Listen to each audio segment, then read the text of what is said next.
ہندوستان کے ساتھ جو ٹینشن پیدا ہوئی ہے یہ ہندوستان کی خود ساختہ ٹینشن لگتی ہے کہ انہوں نے خود جو ہے وہ ٹینشن پیدا کی ہے، اور اس کی ریزنز ہو سکتی ہیں، ریزنز جو ہے نا الیکشن ہو سکتا ہے، ریزنز جو ہے نا ان کے اوپر کوئی انٹرنل جو ہے نا پریشر ہو سکتے ہیں، تو اس پریشر کو ہٹانے کے لیے یا ایون یہ بھی ہو سکتا ہے کہ پاکستان کو انڈر پریشر لانے کے لیے جو ہے اس طرح کی حرکت کی گئی، اور حرکت جب کی گئی اور فوج ان کی جو ہے یا ان کی فورسز جو ہے وہ 1.5 گھنٹے کے بعد جو ہے موقع پہ پہنچی اور 10 منٹ کے اندر جو ہے نا واقعے کے 10 منٹ کے اندر انہوں نے الزام بھی پاکستان پہ لگا دیا. ان کی اپنی فورسز میں اتنی ہمت نہیں تھی کہ وہ امیڈیٹلی جو ہے موقع پہ پہنچ جاتی. تو یہاں سے شک پیدا ہونا شروع ہوا اور پھر اس کو بہانہ بنا کے ٹینشن کریٹ کرتے کرتے کرتے انہوں نے جو ہے وہ شہری آبادی پہ جو ہے وہ بمنگ کی، اور شہری بہت سارے شہید بھی ہوئے ہیں، 31 سے زیادہ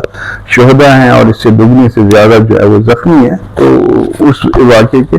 اور اس کے بعد پریشر آنا شروع ہو گیا کہ اب ان کے اوپر جو ہے یہ ان کو جواب کیسے دیا جائے. تو وہ بڑا سوچ سمجھ کے کیلکولیٹڈ جو ہے وہ جواب دیا گیا. کیلکولیٹڈ ان دی سینس کہ اگر اس سے پہلے جو ہے جب اب دوبارہ ڈرون انہوں نے بھجوائے اس سے پہلے اگر رسپونڈ کر دیتے